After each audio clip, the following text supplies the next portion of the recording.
Hey, Bellator Society. Welcome to the Livestream show. I'm Tracy Eddy, and I've got Fran in Nashville. And today you are in for a special treat because we have a guest that we are so honored to have join us today. Her name is Courtney Barnes, and she is a French teacher, and I think English teacher too, maybe, with St. Thomas More Schola in the Nashville area. And she also has a blog called blackcatholicprose.com. And she's joining us today to talk about racism in America and racism and our faith and how our faith really impacts the way we look at, culture and life and issues that sometimes we don't always want to talk about, but are important to talk about. So thank you, Courtney. And Courtney, you've got I was saying earlier, Courtney was educated at Notre Dame. She's educated in France. She's lived in Africa or worked in Africa.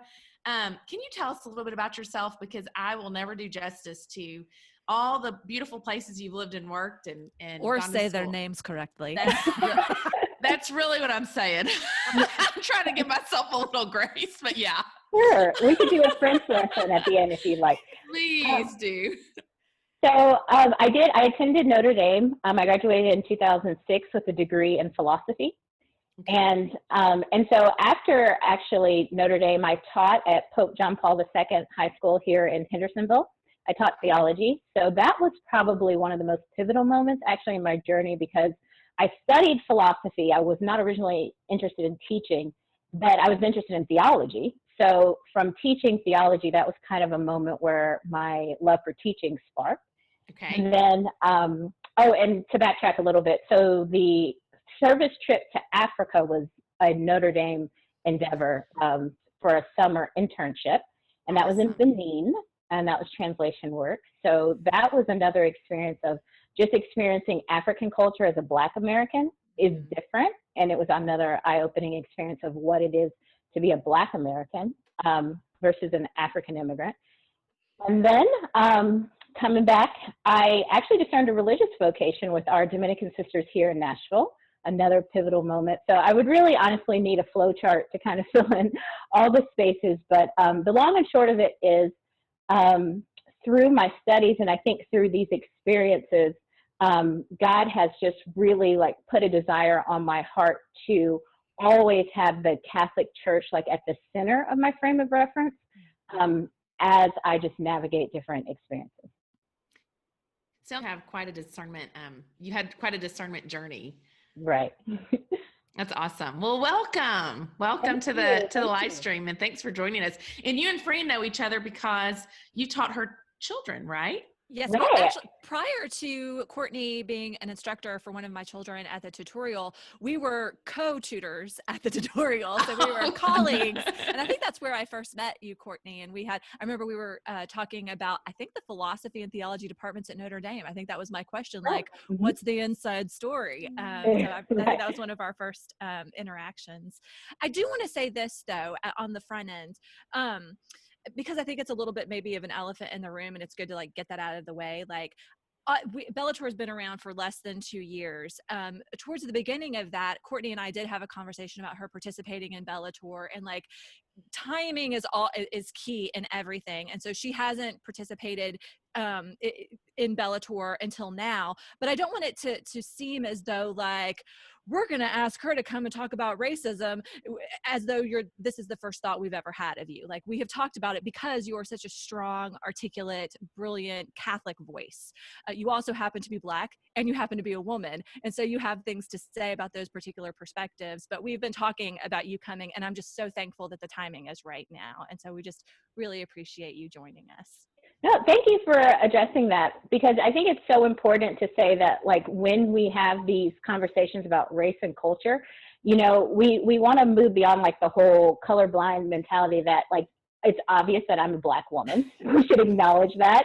And it's actually an asset, right? I bring a perspective that people of European descent don't have. So especially for this conversation, it's the necessary starting point. 100%. And Tracy and I mentioned that last week, kind of as everything was bubbling to the surface, and it became almost like inappropriate not to say something about it. But we were like, but what do we have to say? Like, we know that racism exists. We know that it's evil. It's an objective evil. It's always wrong. The end. Like, that's it. But in order to speak authentically about the experience, we really do have to talk to someone who has had the experience of particular racism, like that they themselves have been, they have felt the evil of prejudice and bigotry.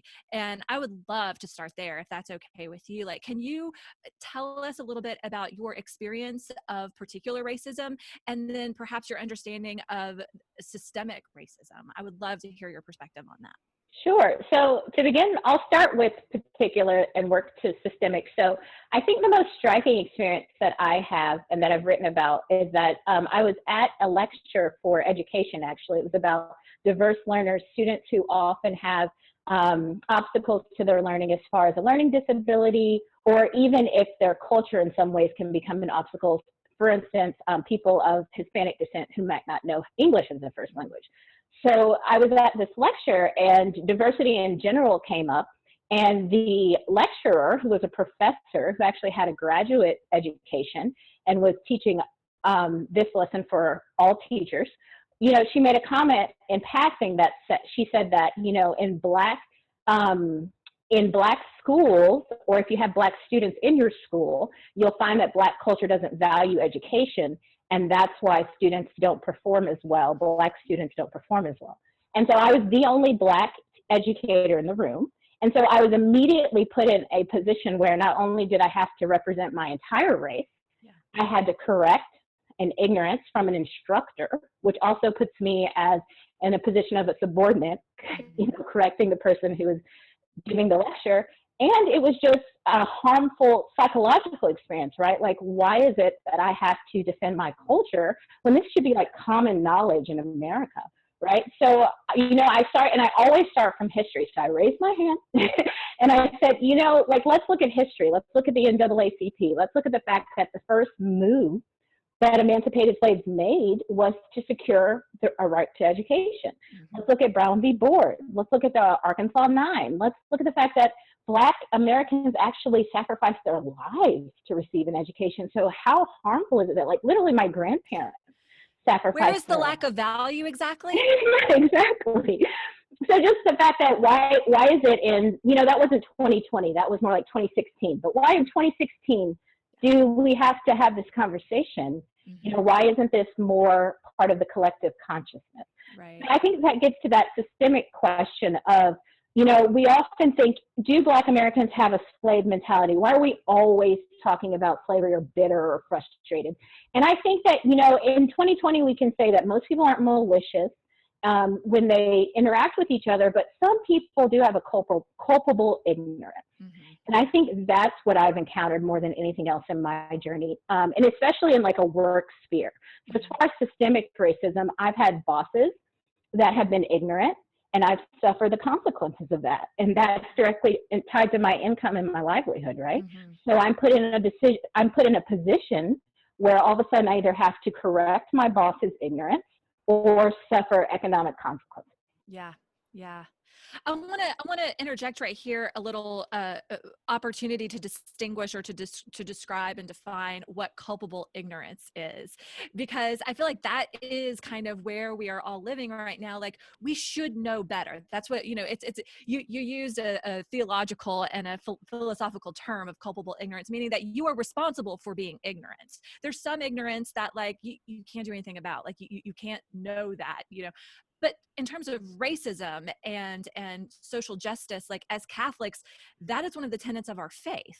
We have to understand these issues of social justice. We are responsible as mature adult Catholics to know these things. And so that means just as we're responsible for understanding the Eucharist or other theological things of our faith, social justice is one of them. And if we kind of ignore that, then we are responsible for our ignorance. And I think that's what you were pointing to in terms of that mention of culpable ignorance. And so how do we educate ourselves?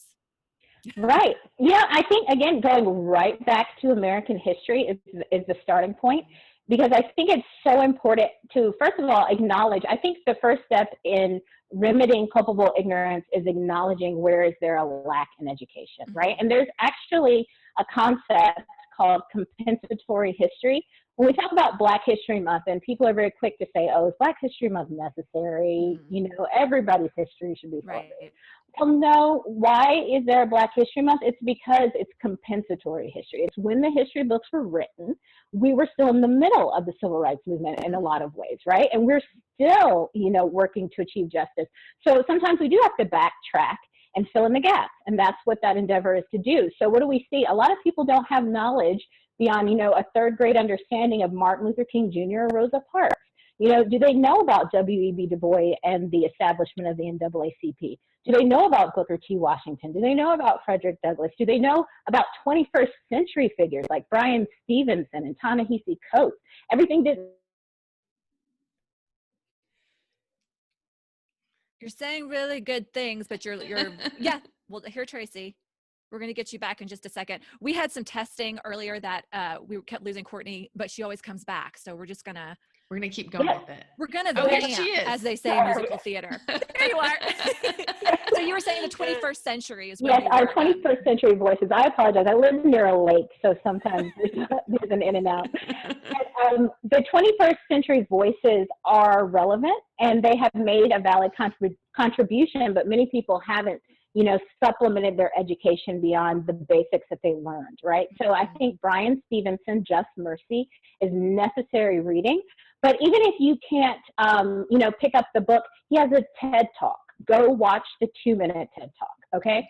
Ta-Nehisi Coates, a wonderful author. Between the World and Myself is his narrative. What is it like to be a Black man in America?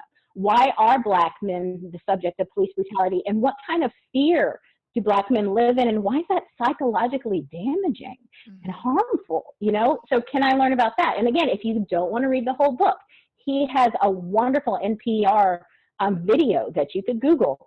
So I have actually a resource page on my blog that features all of these people, but I just think you have to take the time, and it's simple, just Google, you know.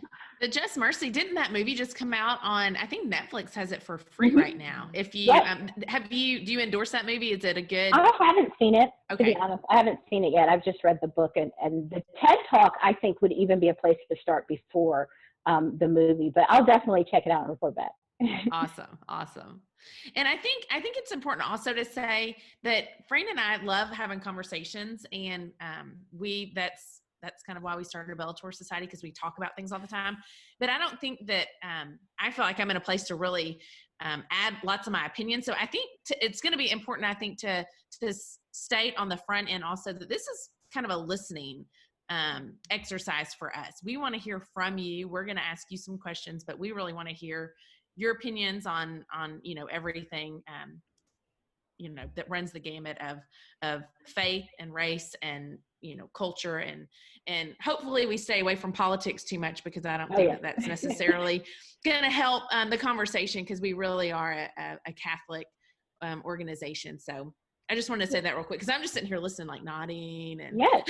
Well, Tracy, I'm really glad you brought that up, because I think that's actually a segue into something that I wanted to share as well. As Catholics, I think that it can be tempting sometimes, if you have a friend that's a Black Catholic, especially in the South, when something like this happens, to approach them and you know, to want to talk about it. But I think it's so important to not interrogate your Black friends right now, right? You know, it's because, you know, and I laugh about it, but it's very serious that Du Bois, you know, wrote in, another thing to add to a reading list, of the Souls of Black Folk, you know, chapter 1 of our spiritual strivings. It's available on Gutenberg Press, and I also have a link to it on the blog. He talks about the psychological weight of Black people constantly having to have a deeply personal discussion with people and making themselves vulnerable. It's literally psychologically damaging at times. So I'm so glad you brought that up, because out of goodwill, right? Like at church, we're not malicious. We love each other. So out of goodwill, you might want to approach a friend, but it could be very damaging. So I think it's so important to wait until people are ready to speak in dialogue, or bring something to the table first, right? Like say, oh, you know what? I did Google this TED Talk from Brian Stevenson, and it really changed my perspective. Like bring something to the table, and that's an olive branch. And that actually is really comforting to people who sometimes feel alone in our church. That's so interesting because, I think the fear is, do I mention it? Do I not mention it? I don't want to talk about it. And like you said, interrogate your friend and make somebody maybe relive things that are hard to talk about. But also from my perspective, I feel like, well, am I just ignoring it and turning a blind eye? Is that also wrong? Because right. I don't want to do the wrong thing. You know what I mean? Right. So I think, step one is to make sure that you're, first of all, prayerfully consider it before you even open your mouth. I think it's a good rule of life for any Catholic, right? And then second of all, though, Tracy, I would say, I would go at a time like this, at a time of crisis, I think that you have to say something because I think, again, in the South, I think we also have to identify that being a Black Catholic in the South is a whole other animal than being a Black Catholic in the Northeast or on the West Coast, right? And in the South, we're already a minority among Protestant, our brothers and sisters that are Protestant. And then to be a minority within a minority in the Catholic Church can feel very isolating. And so we do need an olive branch. It's so encouraging when my Catholic friends of European descent do say, hey, I care. I know you're suffering. I know your culture is being targeted. I know about this, and you are my sister in Christ. So, I'm here with you, Right. Yeah. I do want to ask operationally if this is a good idea. I was talking to my mom last week, I think it was, and she has Black friends who she talks to regularly, not about any race things, but they're just friends, so they talk about things. But she said that she specifically, after all of this has sort of, again, bubbled to the surface, she just asked them kind of point blank, tell me what you want me to know. What, and I don't know, is that the right, are those words correct? It was received very well. And she got some stories and some insight that she was I was really taken, not aback, but surprised that this was their experience because, this is something that I never heard before. But would you consider it interrogating, or would you consider it appropriate to say that sort of thing? Tell me what I don't know. Tell me as much as you want me to know so that I can be educated, so that I can have some perspective that I didn't have before. Do you think that is what is the right way? I think it depends. And the preface I always give is, first of all, these are my opinions, but I always want to be careful not to speak for my people, right? What I think is not going to be what everybody thinks. Sure. But I think the analogy I often use is that, imagine that you're at a funeral, because I think that's kind of the weight of the grief that Black people are experiencing right now. So imagine that you're at a funeral. What is your level of proximity to the people that are mourning? If you have a close enough friendship to the people that are mourning, that you can then ask them questions of what was your last memory of the person that you lost? If you're that close, then yes. But if you are a friend of a friend or an acquaintance, then I think that's too delicate because, again, it's you're asking me to be very vulnerable and to open up my heart, and I will do that in the right context with the right relationship. But we have to have some level of intimacy before I think that's appropriate. Oh, that's beautiful. We just had that conversation on the podcast last week with Father Baker about that intimacy. You can't know too much until you have established the appropriate context for that information, because not everybody has the right to all the information as well. And that's it's a very delicate thing to navigate. I was thinking about this too, actually, as I was dusting the house the other day.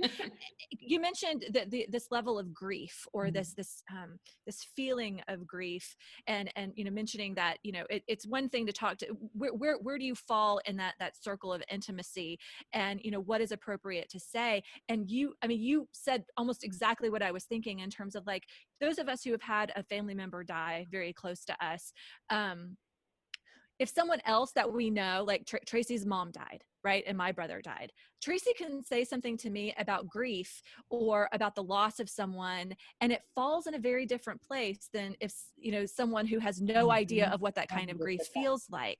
And so when you said that, my mind went immediately, like, people who have the experience of perhaps racism can speak to you about racism and vice versa in a way that, like, the white people can't, because we don't have that experience. Like, we can't say certain things, even if we hear it in the Black community. We can't say those things because it's not our experience, in the same way that as a mourning person, if you say something and you're not mourning, it doesn't fall in a good place for me to hear it. And that is so hard to discern, but I think that that's an important, at least to be aware of. And thank you for acknowledging that, because I think it's so important too, I think some people are not yet aware of how different the experience is for Black Americans in 2020. Mm-hmm. A lot of people just assume that we're all American or we're all Catholic and we're all okay. But every Black American has had people look at them and see color first and person second. Yes. Every single Black American. So you're 100% right. Like, because of that, we actually have a fellowship among each other. And it's funny, we even, people even joke about it. Like, we say, at the last Black people meeting, but there is an understanding. There is. And, and there's even like public acknowledgement, like, I smile intimately when I see Black people in public spaces, because we have an understanding and we have a common journey that we've traveled. Yeah. And we understand that a little bit as Catholics in the South. You referred to that earlier. Like, there's this same thing, like, oh, I see that you're wearing a crucifix. I get it. You're part of the club. Exactly. I would like to talk a little bit, if you don't mind, and again, share what you want to share, or we can move forward, about your experience as in the church as a Black Catholic, because this is a funny thing. I went to a luncheon, I guess it was about a year ago, and I think there are a lot of actually mutual friends who were at this luncheon, but there was one Black woman who was there, and I don't know if she had converted yet. I don't think she had yet converted to Catholicism, but she was in our CIA, and someone just asked the question, like, well, what made you attracted to the Catholic Church, or were there any obstacles? And her comment was so funny. She said something to the effect of, well, I didn't even know Black people could be Catholic. Like that, isn't that, we all laughed because it was kind of funny, and she said it as though it were a joke, but it's kind of not a joke. No, it's not. Well, and explain that. Right. So, and to give a little bit of my background, so I'm a cradle Catholic, but my mother's a convert, and she's from Louisiana.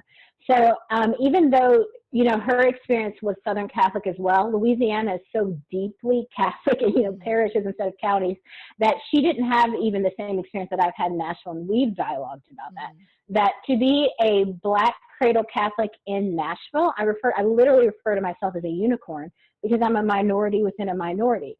And I think, again, I love to go back to history to point out why that is. There was actually a Benedictine monk named Father Cyprian Davis, who actually did a chronicle of how did churches pop up in the South during Reconstruction, post-emancipation.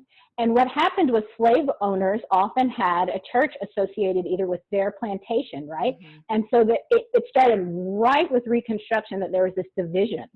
And so I think that we have to look at it as part of, like, again, that nasty history of the South, is why it seems like there are so many Protestant churches, first of all, and then a minority of Catholic churches, and then within that, segregation within churches that way. And I think part of it also is that, fast forwarding through history, especially with the Civil Rights Movement, when churches were being desegregated, right? That is a really Catholic moment in history, even though everybody wasn't on the same page. The church at large did do an excellent job of saying, our official stance is racism is a sin, and our churches need to be integrated, right? And so when Catholic churches, refused to segregate, though, there became kind of a division in a lot of Black communities where Black men wanted to be ministers, and they felt like they wanted to then gravitate towards, more Protestant religions where they could have a segregated Black church and then be the minister and leader of their community. And from that actually arose the civil rights movement, right? Like Dr. King was a Protestant minister. So that's where the divide comes from, is that Black people really insulated a little bit, rightfully so, to build up the community, to fight this fight for justice. And so the church was kind of a part of the building ground for that. But I think it's important to know that history, because then again, it's not like, you know, Catholics of European descent, you know, were making deliberate decisions to force Black people out. But on the flip side, I think we also have to ask ourselves a question of, has there been a deliberate action to then compensate for that moment in history? That is fascinating. I had no idea about churches being attached to different plantations in the South. And is that why they call it the Bible Belt? Is that where maybe you know, there's so many Protestant churches in the South because of that? That's so interesting. I'm from South Arkansas, by the way, Courtney. So I live in Arizona, but I'm from the Arkansas-Louisiana border. So yeah, I mean, you know, and of course, friends from Louisiana too. So very interesting. I do want to go back really quickly to the idea of Black Catholic churches and European Catholic churches, because actually we did have, like, you know, this sort of ghetto mentality in terms of like big cities like Philadelphia or Chicago or all these places where you had your Polish Catholic church, your German Catholic church, your, like, there were distinctions made among the Catholic community based on where your family came from. And part of that, probably different in terms of race, but we still do have Black Catholic churches. What are your thoughts about that? Are they useful, or are they lamentable? Like, yeah, like, what do we think about that? Because I have heard recently people saying, you know, I think it was Father Josh Johnson who said, maybe it was with Jeff Cavins or Father Mike Schmitz, I can't remember which one, but basically said, you might think about going to one of the Black Catholic churches. You know, you white people, you might think about going to try to engage with the culture that you're not familiar with. What do you think about it? Yeah, I think that it's necessary, but it gets at a deeper philosophy of assimilation versus acculturation, right? Like, in a certain sense, sometimes a culture, especially a minority culture, and an environment where we're still seeking justice, does have to insulate in order to be protective. Exactly. Yeah. However, in order to build bridges, you know, at some point you do have to go back out. So, like, personally, I believe we should have both. I think that you have to have Black Catholic churches, but I think you have to have more movement between both churches. And, like, for instance, my family's philosophy was, I grew up in the Old Hickory area. I went to elementary school at Holy Rosary. And so I went to a very, you know, predominantly white school, because my parents had a very strong assimilation mentality of society won't change unless we're in there and people see us and see our gifts and talents. So go. And we were shoved. And so lovingly shoved, as all parents do. Pushed out the nest with a firm, you know. So, you know, but in some ways, you know, my heart thirsted for an environment where people looked like me and understood me. And so when I became older, I started going to a St. Vincent's. And so I find myself just going from time to time, because I do think that at some point, I think there's value to worshiping in my community and my culture and having not that divide. And the goal is one day there won't be that divide, but I think we have to be very realistic that we're taking baby steps in that direction. And so we do need some extra support while we're moving in that direction. What does that support look like? Because that's where my heart is, like, and I appreciate baby steps, and I think you're right. But I think we're women and we're problem solvers, and, like, I want something tangible that I can do, you know, in my family or in my, you know, faith community. Like, what do baby steps look like? What are one or two baby steps? Well, step one is prayer, right? Like, everything we do as people of faith and that people who live a sacramental life, it starts in prayer. And so I think that, you know, one of my favorite Black Catholic speakers is Gloria Purvis of EWT and Morning Glory, right? Like, she's my idol. Did you see her when she came here last year? Yes. Wasn't it wonderful? One thing she says when she dialogues with Black and white Catholics is she says, we can walk and chew gum at the same time. So if we're having a conversation and we're asking for prayer intentions, we can pray for the unborn and we can pray for Black Americans who are suffering. We don't have to choose, right. And I think as Catholics, step one is integrate into our prayer life this issue, integrate the race issue into your prayer life, because people are suffering. Right. And, as far as like my personal reflection, what I always go back to is Genesis and Cain and Abel, right? Like this is part of original sin. People have been fighting since creation. Brothers have been fighting since creation. But what did God say? He said, you are your brother's keeper. Like, right. So show solicitude, and prayer is the first place to do that. So I think step one is be very serious about adding racial justice and reconciliation to your prayer regimen. And step two is, seriously consider, what does reconciliation look like?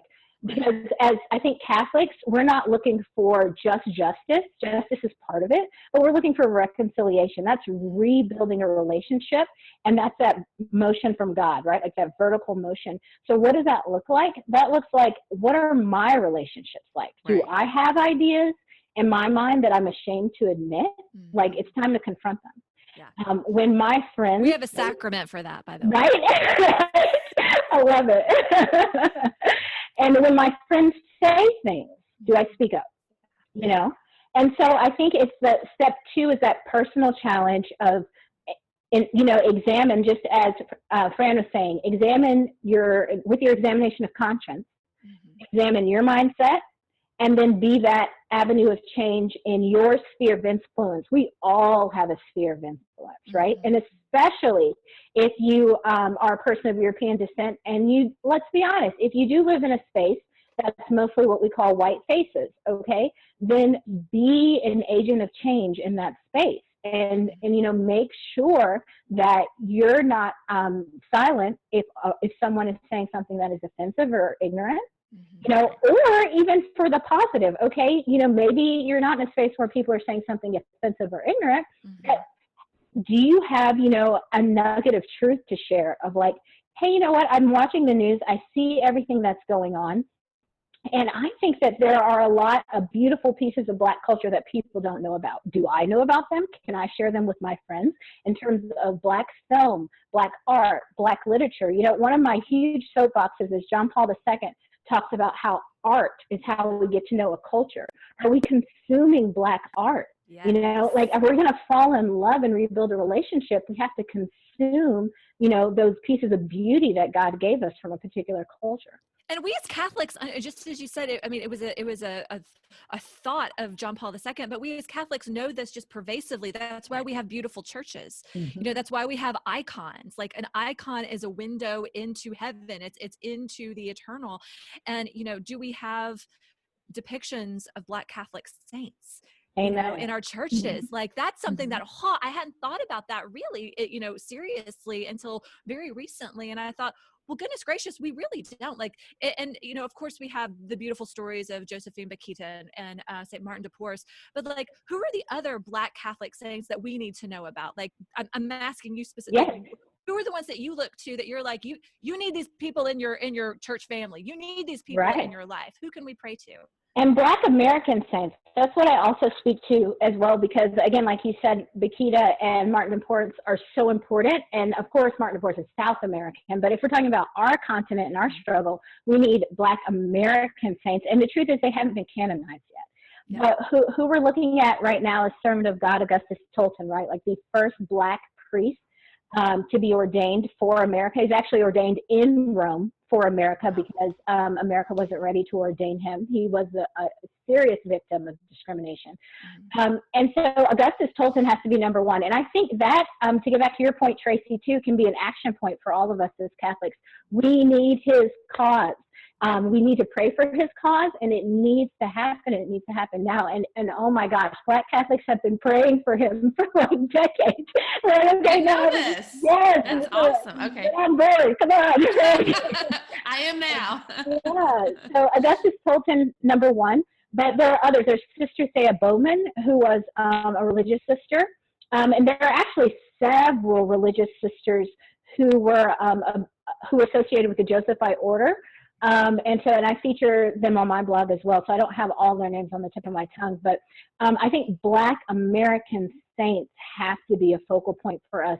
And again, to go back to your point too, Fran, is that's also how we win converts, right? Like the reason why people think they're not allowed to be Catholic is because they don't see their culture and their faith represented in our churches, or, on the stained glass window, or in our stories, or celebrated, right? And so the more that we can bring that to the forefront, people will say, not only would I feel welcome and understood in a Catholic church, I would feel appreciated, and people would see my beauty in a Catholic church.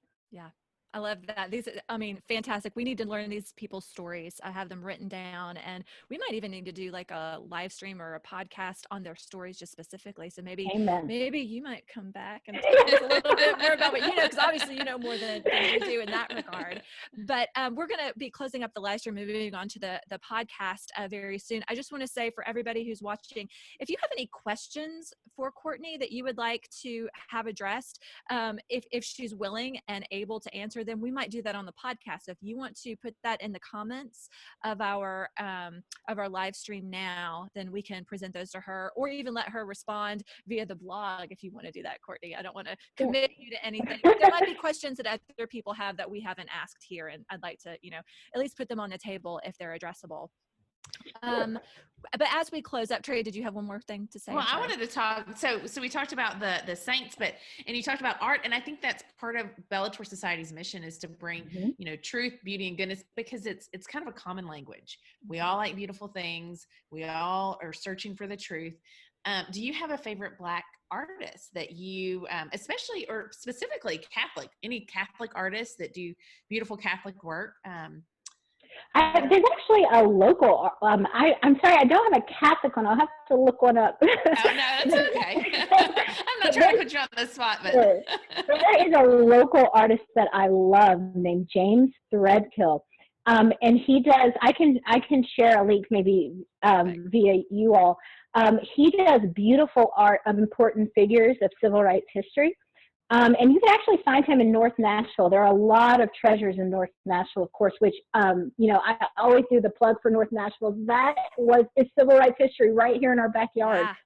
So many important battles were won in North Nashville. And so there are beautiful art museums on Jefferson Street. If you haven't checked out art museums on Jefferson Street, you should do so. And there's a Jefferson Street art crawl that has a lot of these local artists, and James Threadkill is one of them.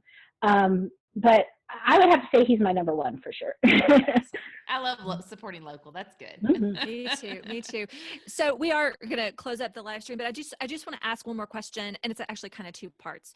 Sure. What are the best things that we can do apart from prayer, like actionable things that we can do today? And then what is not helpful to the discourse? What are things that we need to be like, that's not super important, or that's not helpful, or actually that's destructive?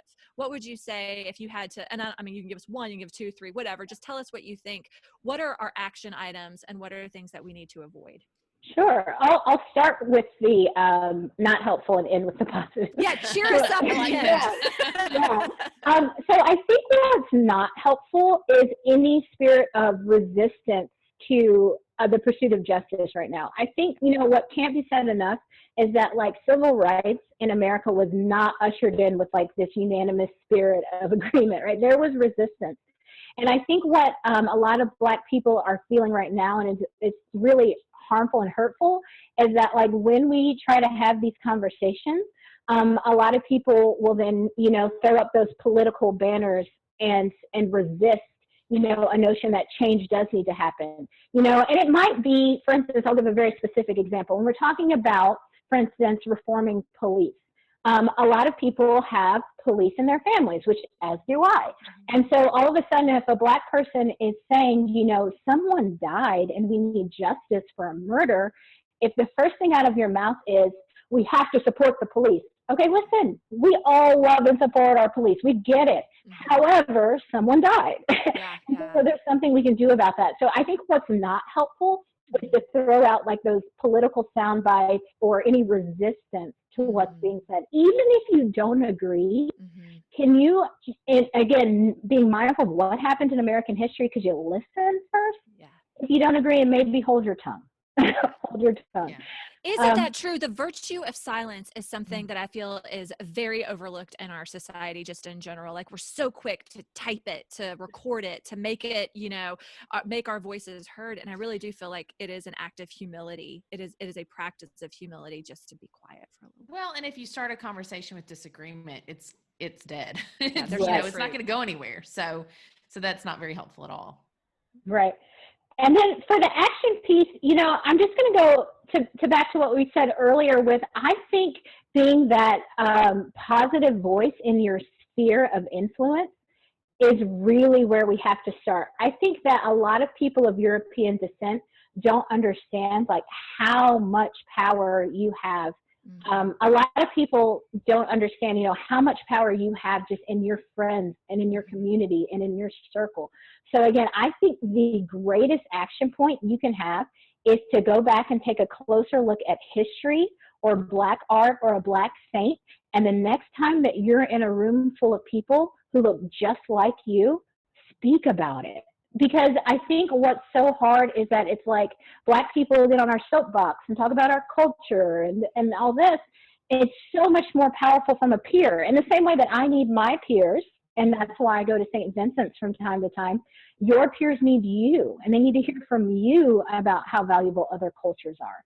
And I think, that's how this actually is really a Catholic moment in history, though, is because we know that, right? Like, we know that God gave us saints, and he gave us a church that is in, worldwide in many different cultures. Why? Because culture is a gift, a revelation of God's beauty. And so we need to be speaking about that in our circles of like, okay, why is Black beautiful? We hear that catchy slogan, but why do I know? Can I speak about it?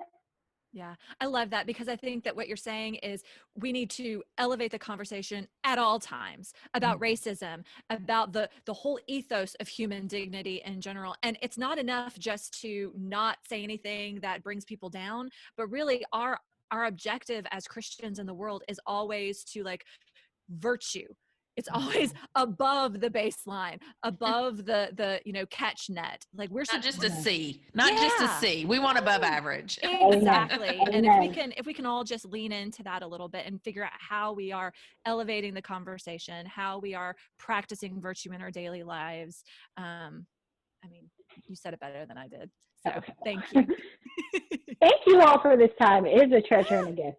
Yes. Thank you so much. So now, as we have announced, I think on our last podcast, we are now moving all of our live stream. We finished it on the podcast. So Courtney is so gracious with her time and has agreed to join us on the podcast. So if you enjoy this conversation, you are not going to want to miss the podcast, because we've got something special in store that we're going to jump on over there on that platform and record it. And so we'll release it Friday as usual.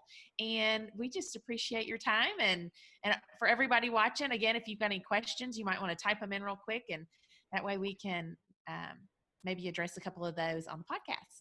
Indeed. Thank you, Courtney. All right. So good to see you. Thank you. Oh, thank you. Bye, everyone. Bye.